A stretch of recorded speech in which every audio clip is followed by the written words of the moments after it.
give me a break. The social medias be Doing a stressing lot. me out real bad sometimes. Um, and I be trying not to be so in my head about it, but that's Yeah. easier said than done. Hmm. Um, Way easier said than done. But I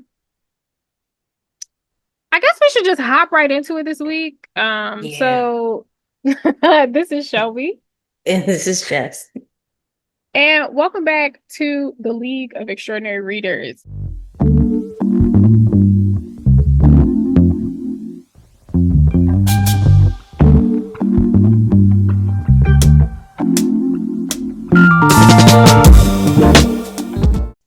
This is the week where we talk about DNF in a book. I This is the second time we've done this year. Because What we was the other DNF book? Zami because that triggered me real bad. Yeah. So that Yeah. one, not that DNFing isn't always valid for whatever your reason is, but I know that it Hmm. could bring a lot of stress to people.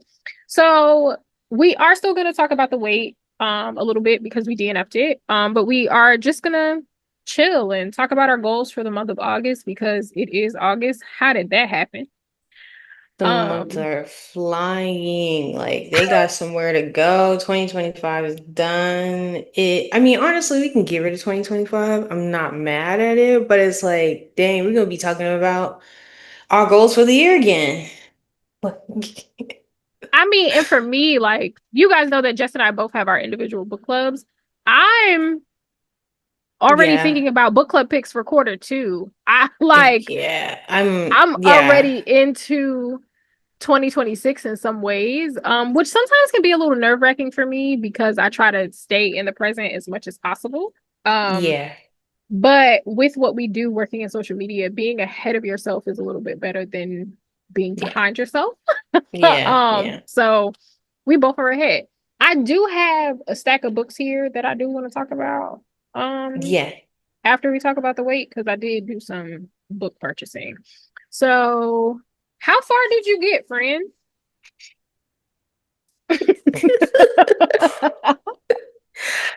I'm not gonna lie, I think chapter two. It Oh, so was I got way farther than you did. I was like, this is not holding anything of mine, so you might know more than me.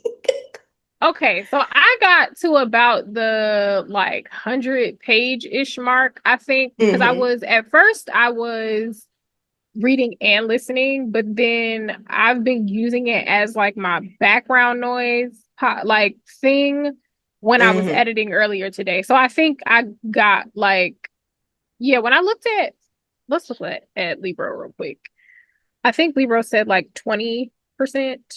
So yeah, that's about the 100 page mark. Okay, I only maybe got more to, than that because it says 34%, so above 100 pages. okay. Yeah, I only got to through chapter two. And I was physically reading. That's really what was the thing. Because I thought I got it on Libby. Apparently, well, this speaks to the book, I guess. Apparently, Libby don't got any copies and they don't plan to get no more copies.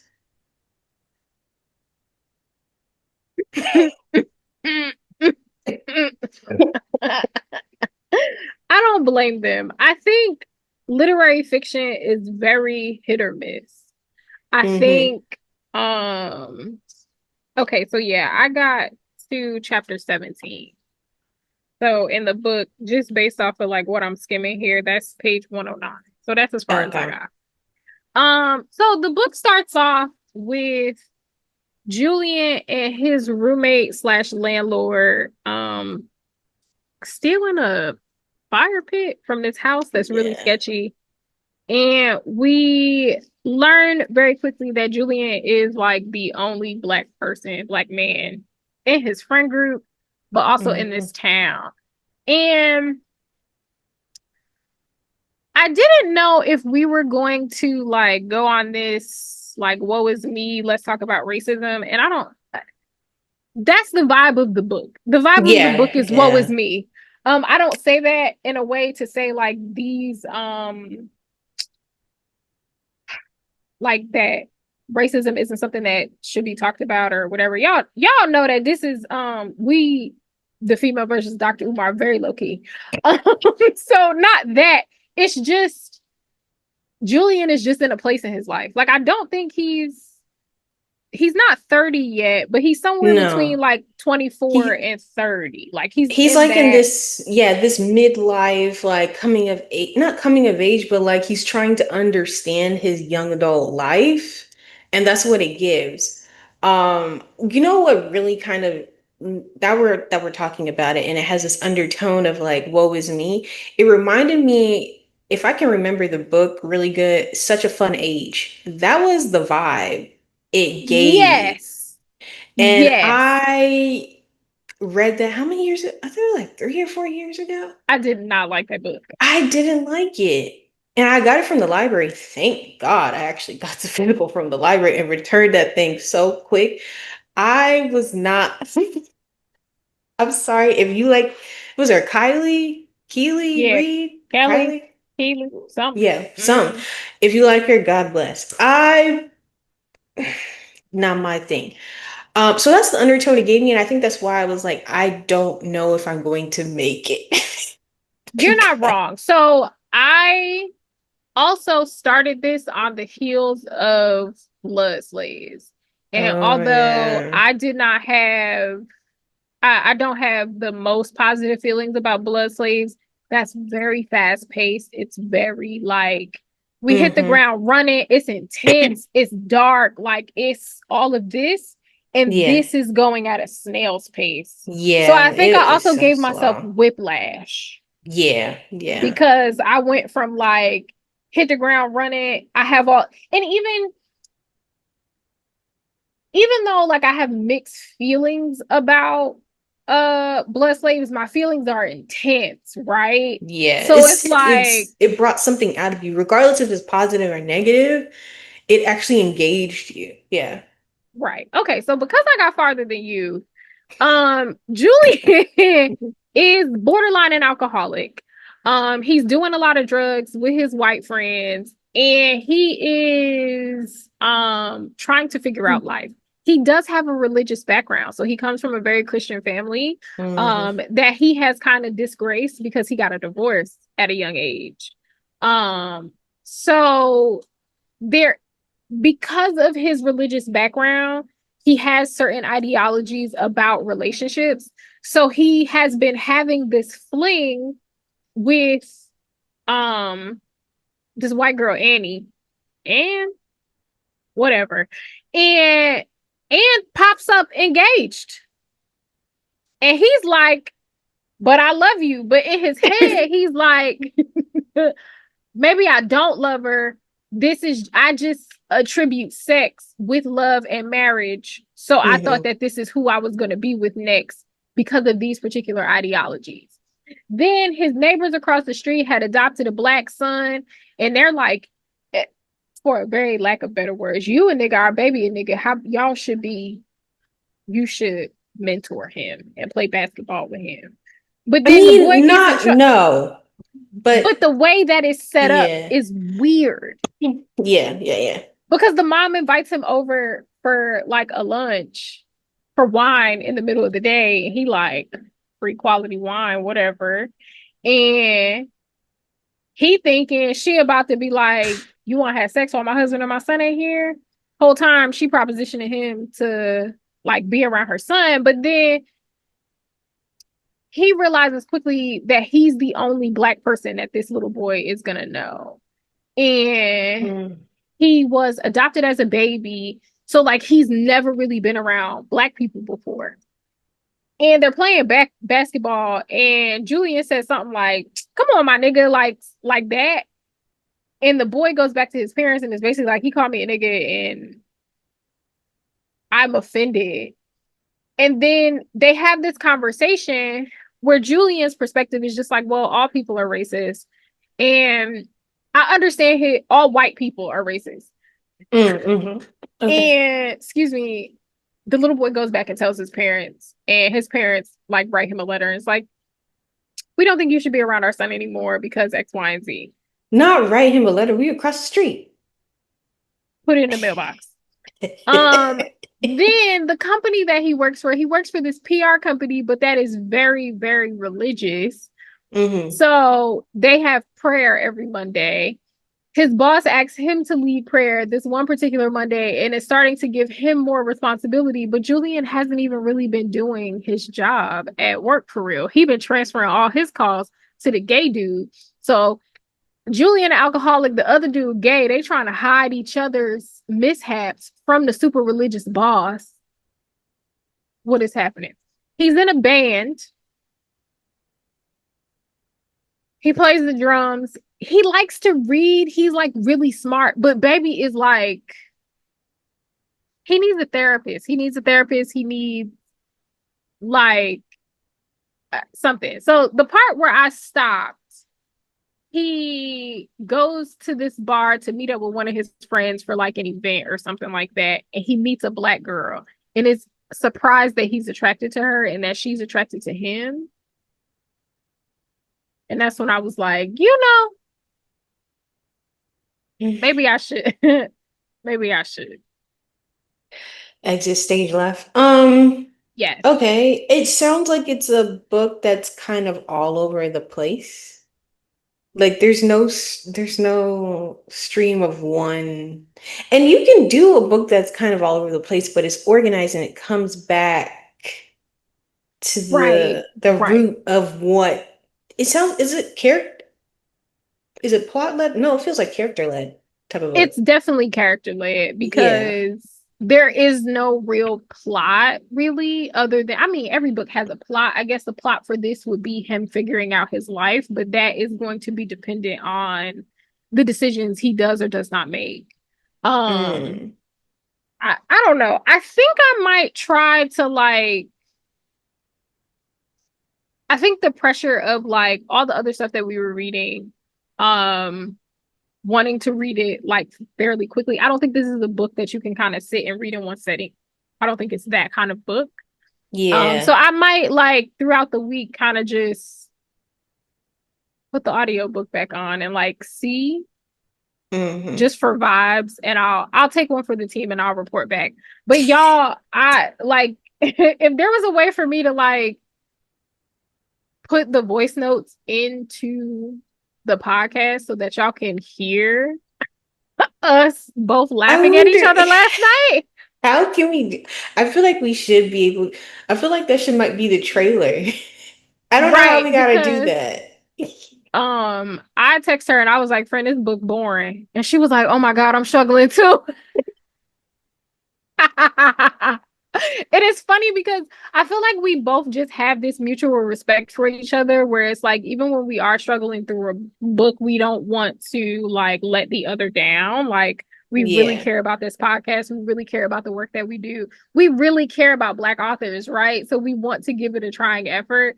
So I think the Yeah. both of us just had it in our minds like, oh, we're not gonna quit because, right, we understand the bigger purpose, but I had to I get us out of don't, there. yeah. When you texted me, I was like, thank God, because I was about to be up here like, well, I only made it to chapter 5, if that. Listen, I had to get us out of there. I had to be like, grab my hand, No, get us, literally, cause literally. Oh, yay. it was, yeah. It was, So next month, I know we're well for the month of August. I know this book we're actually gonna fly through. And we um, will be talking about it a little bit earlier than normal. yes. Now let me put that on. On the calendar. Um, so Hmm. we will be reading Firstborn Girls by Bernice L. McFadden. I started this around when it first came out. Um, I got like 50 pages in, but it was around the time my dad passed. So I just wasn't really reading a lot at the time. It's not the book, it was me. I'm very interested in getting back into this. I've heard Hmm. great things about it. Um, and I think Jess is really going to enjoy it too. The way that the author is like intertwining historical events with things that happened to her family members or to her is very, very cool. Mm. So this will be our book for August. If you would like to read it with us, we will be talking about it I think it was like the where 26th. yeah. I Well, think for yeah, well, that's when it will go live. Yes, that's yes. where when it will go live. So that's when you guys will get the episode. Um and yeah, Wait a minute. that will be the book pick Yes. for the month of August. We gonna finish a book, all right? Yeah, this one was like we were reading some good things and things that are fast paced, and this was yeah, it wasn't giving what it was supposed to give. But I honestly At have all. not seen anybody talk about this book. I'm not gonna hold you. Yeah, I was gonna do some Googles because I was thinking the same thing. Like, so nobody liked the wait. Like, no, I where went is on Jeff? Is he all right? Goodreads. No, I went on Goodreads when this book first came out because I was like, I didn't see anything about it. I forgot who's a publisher again. Hold on. Um, Jeff. Simon and Schuster. Yeah, so that was like one of the first books that I've ever received as like an art, like 2, 3 years ago, physical. Yeah, it was like Okay, 2, 3. And I looked it up on Goodreads and I was like, hey, like what's it talking about? Just to see what that like what's the scale? Man, right. that thing got 3.61 now. Okay, I'm gonna listen to the rest of it. I'm gonna get it together, and I'm gonna listen to the rest of it. So the next podcast episode, I'll be able to give y'all a little bit more. Somebody said I'm too old for this book.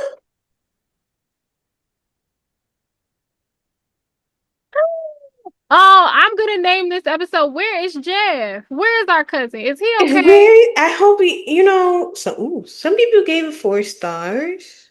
Okay. Mm, it's a white woman. Mm.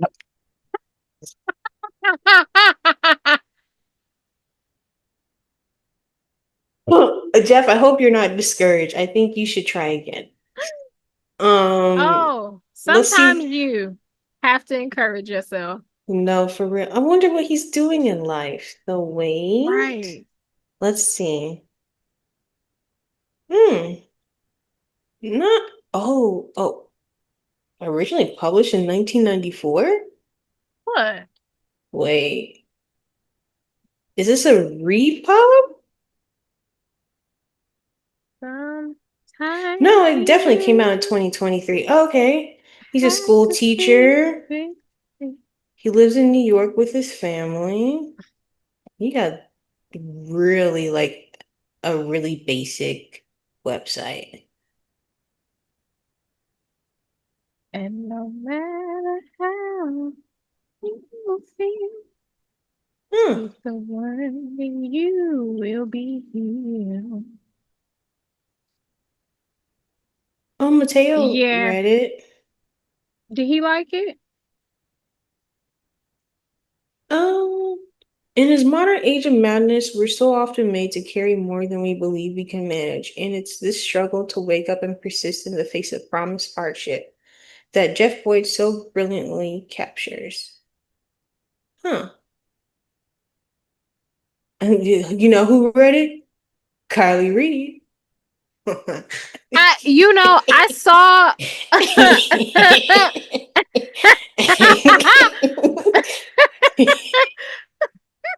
Is this just gonna be an episode of us giggling? Um, I noticed that the other night after it was too late because I think had either of us noticed her blurb on here, we both would have been like, "To hell with that book." Oh man. All right. What did you read this week? Um, let me go see because I feel like I don't know. Did I tell you about the Hamilton brothers, the Drea Anderson Mm, books that I read? I They're don't bear think so. shapeshifters. Okay, so I read No, you those. definitely didn't tell I me didn't tell you those. that. Oh my No. gosh, they were so cute. They're quick Like one is 200 pages, the other one is 145 pages. Ooh, Um, the first bears. brother, yeah, I never considered bears. Me neither. Um, Hamilton is like the grumpy twin, and he knows that his best friend is, excuse me, his mate. Hmm. But she is a part of the Panther clan, but she's not, she doesn't shapeshift. So she Hmm. doesn't think that she can mate with the shifter. So it's called the friend contract because he tricks her into Who's it by? Drea Anderson, Dria, and then Anderson is spelled Andersen. So he tricks her into realizing that they are mate, like they're fated mates. And Hmm. then the Alpha's affair is the second one. That's his twin, who is next in line to be Alpha. He hasn't found his mate yet. He finds his mate, and she's a witch, and that's kind of, witches and shifters don't necessarily, like, historically don't have a good Hmm. situation. So that those two were really good. Boomtown. I read Boomtown. Oh yeah, Everybody you did. needs to go get Boomtown. Like, pre-order it now. On today. Go get it. Thank me later. It was a good time. If you like mysteries, if you liked P Valley, it was great. Um, what I will say, Nick Stone is known for writing middle grade and YA books. I feel like you can tell that in Boomtown. I want to preface this in the same way that I prefaced when I told y'all that Bones at the Crossroads was really good, and that y'all haven't been the target audience for a YA book in a long time. Give this book grace. I Mm. don't think every book has to be this literary masterpiece in order Hmm. for it to be a good book. Sometimes you can just Yeah. read something to have fun, bitch. Okay? And that's what this book was. God damn it. Because I can hear the people now like, oh, well, the writing was whatever. Because she does like over describe Hmm. some things or over explain some things in places. And it's because she used to write, like, she usually writes YA in middle grade. Like, duh. But I could see the vision for growth over time. Hmm. And then the other book that I read, so I read a total of 4 books last week, was Blood Slaves. I'm not gonna go into my feelings about Blood Slaves until Jess reads it. So I read Okay. it. Once she reads it, we can have a more detailed conversation about it. Because I really want to bounce my thoughts and ideas off of someone about it. Like, I don't just want to talk at people, and right now that's all I'm able to really do. Yeah. Um, so there was that. But I did buy some books. Um, oh my. Um, I got The Great Mann. I gotta talk Um, about that when we get there. Yeah. plan to read this upcoming Hmm. week. I actually plan to read all three of these this upcoming week. Um, I got August Lane by Regina Black. I really enjoyed The Art of Scandal. So I've heard good Hmm. things about this, so I wanted to read it. And This Here Is Love. I have been waiting for this Oh, that's a yeah, for a that very cover, that's long the time. cover, yeah. Mm. I've been waiting for this for a long time, and it doesn't have a like strict on sale date, so it was out early. When I Mm. went to get August Lane. So this is a historical fiction. I might start the week with this. I want to finish Washington Black. I took a break from Washington Black because the first Yeah. episode pissed me off. So I had to just remove myself from that world completely. But I'll probably finish Washington Black tonight. Um, and I started No Sense in No Wishing by sense, no Lawrence sense. Oh Burney. yes. Yeah, yeah, That first essay, bitch. That's how you write. You know what? I'ma send the author of Blood Slaves an email with a screenshot of the reader's note that Lawrence Burney did and say, this is how you do this shit. I'm so dead. Damn. Okay? This is how you set the tone for your book. This is how you get Well, readers to be where you want them to be mentally. This is how you do it. Not whatever the fuck that was that you did, sir. But like I digress. All my hollering and screaming. But when I catch Marcus Redmond, I'm a thumper real hard. Because what all in the hell? the little tidbits that you were sending me, I was like, yeah, I gotta read this for sure. I downloaded it on my Kindle. Okay. So I'm trying to lock in and finish people like us. Sorry, not people not like us. Yes. Um, That actually comes out today. So that and yeah, This Here today. Is Love come out today when you guys are listening to this Yeah, and watching. yes. And so I'm trying to finish that up. Trying I should start Blood Slaves before. Maybe I should start Capadonna and then Blood Slaves. He's mine, you made a hand Yeah, once, and I I think I got might it do all the that. time. And then go in. What else do I want to read this week? I don't know what else. We'll see what else comes to me. Oh, The Ghost of Gwendolyn Montgomery. Yes, Oh that's what I want. yes. I'm actually Mm-hmm. probably gonna try to record like a I've set unrealistic goals again for myself. I said that I was gonna post every day during the week in Mm-hmm. August, and I think I'm gonna do a reel like as a review for Okay. Gwen M because I really enjoy that book and it kind of has just been lingering in my head. Okay. Yeah, yeah, yeah. I think I'll read that or listen and read that this week because I think that would be a good like immersive reading experience, like you said. Um, but yeah, I think that's what I'll get into. But you didn't finish what else did you read this week? No, it was just those four books that I Oh, read. And yeah, okay. it was I had in my mind that I wanted to do four books and I ended up doing four books. Four. Okay. Um that was pretty much it.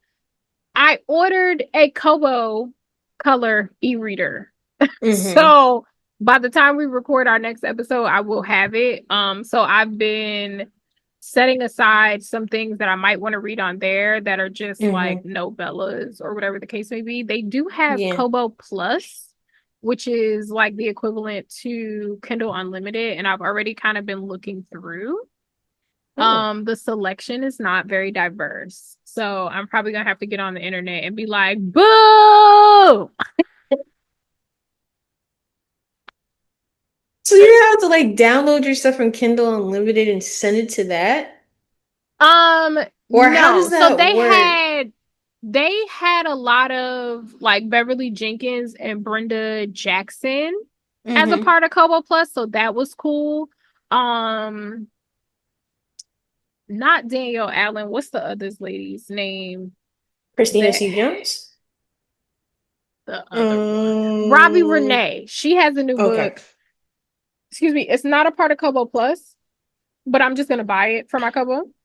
Yeah. Um, because it's not, I think it was only like $12.99, whatever. I'm supporting everybody black, whatever. Mm-hmm. Um, and I'm probably like for the first like few, there was a like a YA that I know um Sarah talked about that I saw on Mm-hmm. there that I hit like add to my Kobo or whatever. So I'm going to probably read that on there. I just need to get in the flow. I think I'm really gonna like the device itself. And I got a Mm-hmm. stylus for it. When I tell you the anxiety said credit card be damn, swipe it, bitch. And I did. I said, I needed some serotonin. I needed to feel better. Fuck it, girl. Might Somebody as in this well. house No, between listen. even if I got to mail it to California, somebody in this family will use that goddamn Kobo. Okay, it's enough of us. If it becomes the traveling sisterhood of the e-reader, so fucking be it. Kobo for you? Okay, let's mail it to this person. Okay, it'll get somebody will use it. Goddamn it. Yeah, yeah. Um, so I'm actually excited. I wanted the white one, but it was Mm-hmm. bothering me that I couldn't get like the white stylus was sold out. Oh, So I yeah, got the because of black one the of the black match. stylus. The way my tism is set up, I wouldn't have been able to. No, I feel that. It wasn't gonna work. White, black, and yeah. Yeah, Mm-hmm. it just was gonna bother me. But I do like that you can read in whatever direction. So you can either hold it upright or you can do it on the side so that the buttons are on the bottom. Oh, Right. So yeah, I that's feel like pretty I'm cool. gonna get a lot of good content. Um, and it'll be able to open up the conversation. I know a lot of the people in my Discord, like a few of them do have it. Mm-hmm. Um, and I know what's her name? Friend, I know you watch our podcast. I know you listen. I'm sorry I can't remember your name. Toya. Exo Toya reads on socials. You know who I'm talking about, friend. Yes, yes, yes. Yeah. She recently got one. So she and I were DMing about it, and I think it'll be I think it'll be something. So that's it. What was your reading like this week? How was your week? It wasn't bad this week. I got through, okay, so what is it? What did I read? A Perfect Party by Juanita Tolliver.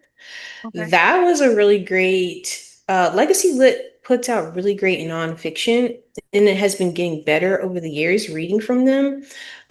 So this one was about Shirley Chisholm and Diane Carroll, starting off with Diane Carroll throwing this like campaign party for her when Shirley was running for president. That's where it starts Okay. off, and showing like how Black celebrities really try to rally around her, but then it leads into pretty much the nature of our landscape of presidency and how it kind of mirrors the campaign of, she didn't get to Kamala yet because, well, she did mention Kamala, but mostly her 2019, 2020 race of when she was Okay. trying to run for president and then she transitioned into vice president.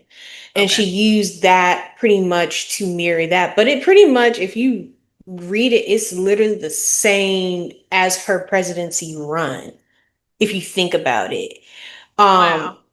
and it was a very interesting, like it breaks down like how white feminism, like there was, I forgot the lady's name, but how she was going up for Shirley, but then she was also going up for this other guy, this other white guy that was running for president. And it was also, she was saying like how white feminism will always lean to white supremacy at the end of the day and be pretty much the downfall of a lot of women candidates at the end of the day. Then she went into how celebrity culture back in when Shirley was running and now. She talked about Berry Gordy and not wanting Marvin Gaye to put out a whole album about resistance and campaigning against the Vietnam War, or like just the issues within the world. And a lot of all his label mates not being able to do that, but he still did it anyways. Right. And then showing what was, and then it transitioned into Sexy Red and Fat Joe. And how celebrity culture today, even though we have our opinions, they're stated as facts. So, like, Sexy Red was like, oh, Black people in the community, in the ghetto, only voted for Trump because he did more for them and they gave us stimulus and da da da, spewing that rhetoric during when Trump was running. Right. And she's like, these are the similarities between these and how we as a society contribute to how terrible a lot of our prime candidates, as such as Black women specifically, are always going to fail because we do not support them wholeheartedly.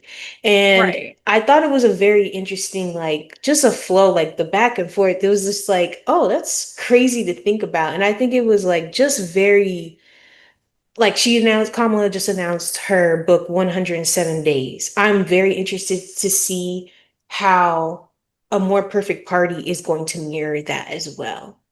I think it Yeah, will be very interesting. maybe we should do like an episode planned around those books. Mm-hmm. Um, because I want to read 107 Days, obviously. I need to go back and read her memoir. Yeah. Um, but Um, also when I saw that, I was like, who we got to email to get Kamala on our little podcast? no, for real. That would be really because Whom Kev whom also, do we I was have? trying to figure out who, but I actually think I have a loophole for that low key. I'll talk to you about that offline. Okay. But we do need to talk to, I would love to talk to her because that like I'm gonna download Shirley Chisholm's memoir too. Because that could be Okay. also a nice component. We listened to Kamala's memoir. Well, we already did, but getting Kamala's memoir, Shirley's memoir, then a more perfect party than 107 days, and see how what we can pull from that. I think that would be very interesting. Absolutely. Okay, we'll Yeah. work on that. Well, we already got a lot of stuff planned for y'all. Yeah. So we'll fit it in there, even if it's not exactly in the second half of the year and it's like what we focus on in January, Yeah. It was bookish a season. really great book. I honestly think everybody should read it. And it's short. It was like you can listen to a more perfect party in 2 hours. Oh, Well, at my speed. Two give me a point. second for the rest of us in But the back of the church. I'll Google it. it's I think it's 4 hours. Correct me if I'm 4 hours. yeah, 4 hours without speeding it up. What's the name of the book again? I'm sorry. A More Perfect Party by Juanita Tolliver. Oliver. Okay. Um,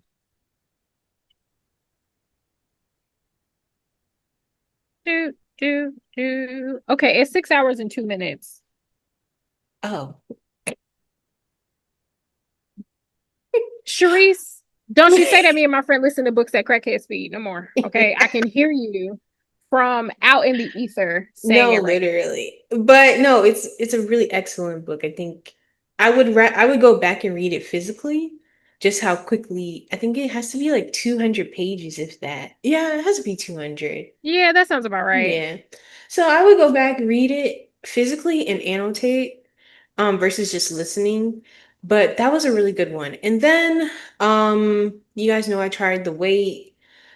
What else did I read? A More Perfect Party and People Like Us have been going back and forth, but I finished, no, The Great Man and People Like Us have been going back and forth. But The Great Man, I finished. I think, okay, so I have a couple thoughts. And when you read it, I would love to hear how you feel about it. Okay. I just got the audiobook for people like, well, wait, did you say the people like us or Great Man? I'm The hearing Great both. Man. The Great Man. Both, I Okay. I was said gonna say, both, but it was okay. like, yeah, you're not going crazy, but I did say both. Okay. Yeah. Yes. I would love to hear your thoughts on The Great Man. Um, I'm going to sit down and write my thoughts out because there's so many little pieces that I'm like, what is she trying to ultimately say? I kind of know what she's trying to say, but there's so many things that she's touching on with this book. But what I will say, this is a perfect starter historical fiction. I Very I starter. thought so. I thought it was it put me in the mind of like Take My Hand, House of Eve, The Yellow Yes. Wife. Yes. What's that other one that I read? What was it? Um, Homecoming, maybe? Homecoming. I would say this is starter, but I would say yellow face, not yellow face, yellow. So many books in yellow. Y'all, we got like three brain cells and two of them we share. It's if No, she ain't lit. got it, me, vice versa. It's okay. Together, I know what she talking about. Yes. Yellow Wife, I would say, is a step above this, but it would be the House of Eve would definitely be in the same Ah, tier. okay. Okay. Um, Harlem Rhapsody, this is what this is what Harlem Rhapsody could have been without all the mess. I think you will know what I mean when you read it because there is mess in this book, but it's a really I need to read The Great Gatsby. I know Okay. that much. just to make sure, but a lot of people have been saying it's a really good account of the Great Gatsby. Like it still is, it's not too far off, but it's a different, It's obviously a different enough. setting. It's in LA versus New York. So when I go into, do you hear that? Mm-mm. Oh, okay. The microphones are doing the thing, y'all. Okay, good. So I think it's definitely a starter historical fiction for sure. I think I might do a video on that, but it's not as messy as Harlem Rhapsody. I feel like reading Harlem Rhapsody, it was supposed to be character driven a little bit because there's a plot, but there was no plot. Hmm. But same thing with The Great Man. This is very character driven because it follows Charlie, and he's a soldier that lived in, well, he was in World War II. Yeah, World War II. And he came Okay. back and he lived in Virginia and then he moved to LA with his cousin Margaret. And it just goes from there and just follows him and then he meets the Reaper or James Mann and then it goes from there.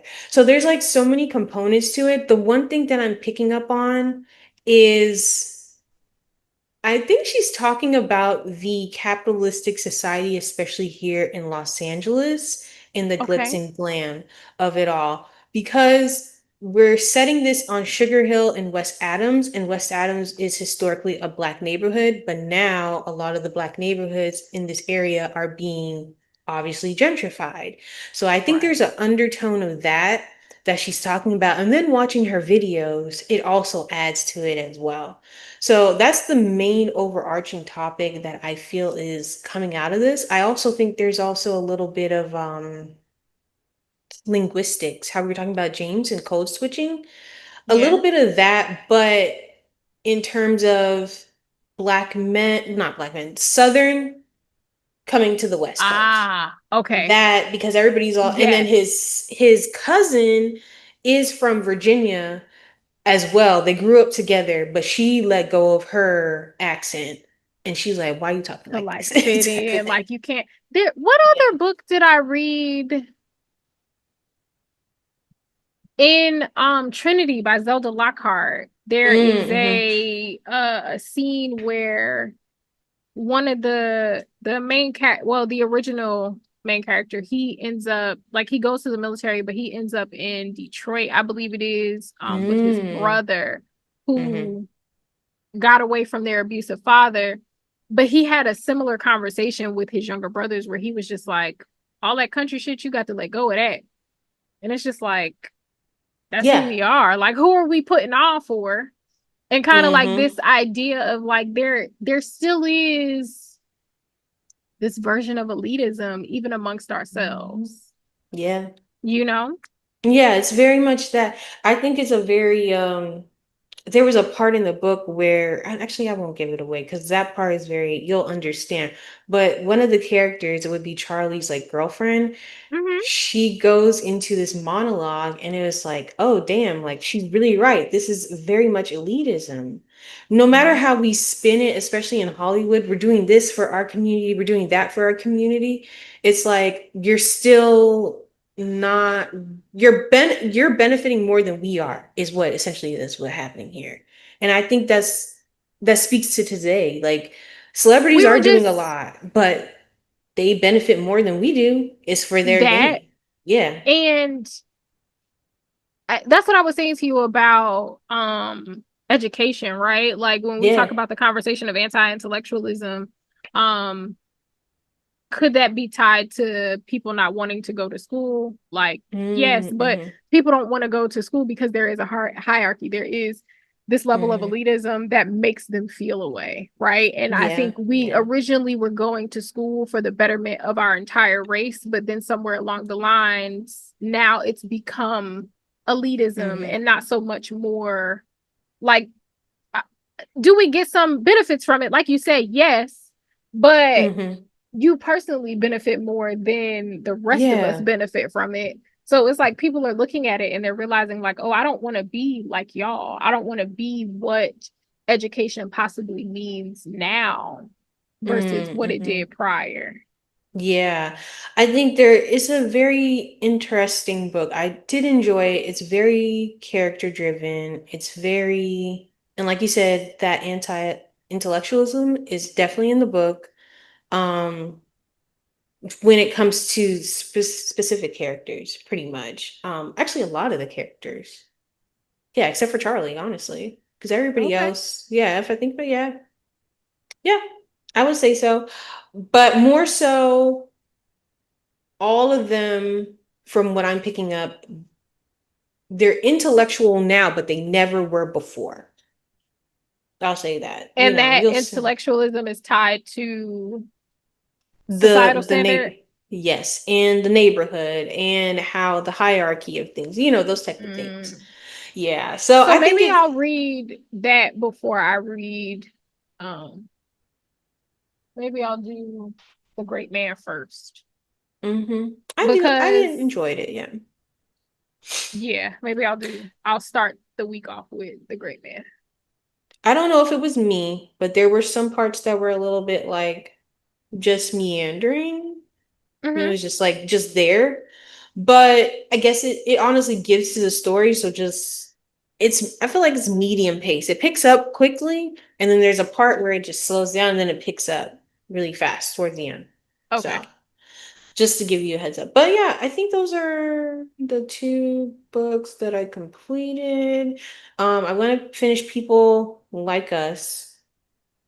Gonna try Capadonna, and I downloaded. What do I want to listen to? I think earlier when you said people like us, what popped into my head was I got the audiobook for that. Yes, I saw that on your Libra when you sent it to us. Mhm. But somebody recommended The Last Thing You Surrender by Leonard Pitts Jr., so I might listen to that too. Yeah, I'm trying to like the goal for August is to get like 8 books, 8 to 10 books, get back Okay. into that rhythm. Because I'm at the halfway mark. If I can get to a little, actually, yeah, if I'm a little bit over. I'm almost at 50. If I can get to 80 by the end of the year, and honestly, if I can get to 80 by October, I'm just gonna cruise and just pick out a whole bunch of novellas to like take me over Oh, and go absolutely. from there. You can Yeah. definitely do that. I was aiming for I did 14 in July. Um, I'm aiming for 16 because that'll put me at 100. Yeah. Yeah. So I think I'll be okay. I don't really have anything to do this month. Mm, I'm trying to think. I know I have like a book event on the 13th. Um, but I don't think I have anything else. oh, we both have a book event on the 13th. Okay. Black Genius. I'm gonna go to his book event. Trey something. Okay. Oh yeah, yeah, yeah. Um, mm-hmm. Trey, that's my friend. This book is called The Grand Paloma Resort. Is Oh Clavis yes. Natera. I saw that. It's moderated by somebody. I'll tell you off there. Yes. So Yes. I wanted to go to that. Um, so I'm gonna do that. So it'll be like a pretty slow month. Um, Mhm. yeah, um it'll definitely be a slow month. I think that's it for this episode, guys. I Yeah. Oh, the other book that I would like to throw in this month is The Catch by who is that? Urissa Dally Wald. The catch. Rysa. Yersa. Oh, wow. Daley. Oh yes, yes, yes. That's a good one. Um, Dr. Emily Rumble, she said that that was a good one. So I Mm-hmm. wanted to push that up too. So, Yeah. but yeah, what were you gonna say? I was gonna say I want to read The Conjuring of America. I Someone think in you'll the enjoy that. Discord just said that they purchased it or they read it and it was good, something like that. Yeah, I think you would like it. I got it sent Legacy Lit. That's Um, nonfiction too, right? All their stuff is nonfiction. Clarence is the first one to be fiction under their imprint. Mm, very true. Mm, yeah, yeah, yeah. So I'll probably Oh, read that too. okay. Um, okay. This is a short episode, but Hmm.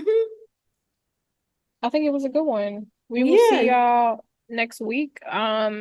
Email us leagueofreaderspod@gmail if you have any book recs, want to come on the pod possibly. Have a connect to get Kamala Harris on our podcast. Any of those things. please, please. Follow us across the internet at the League of Readers. Um, Instagram, Threads. We're there. Our personal information and all books mentioned will be listed down below. Bye.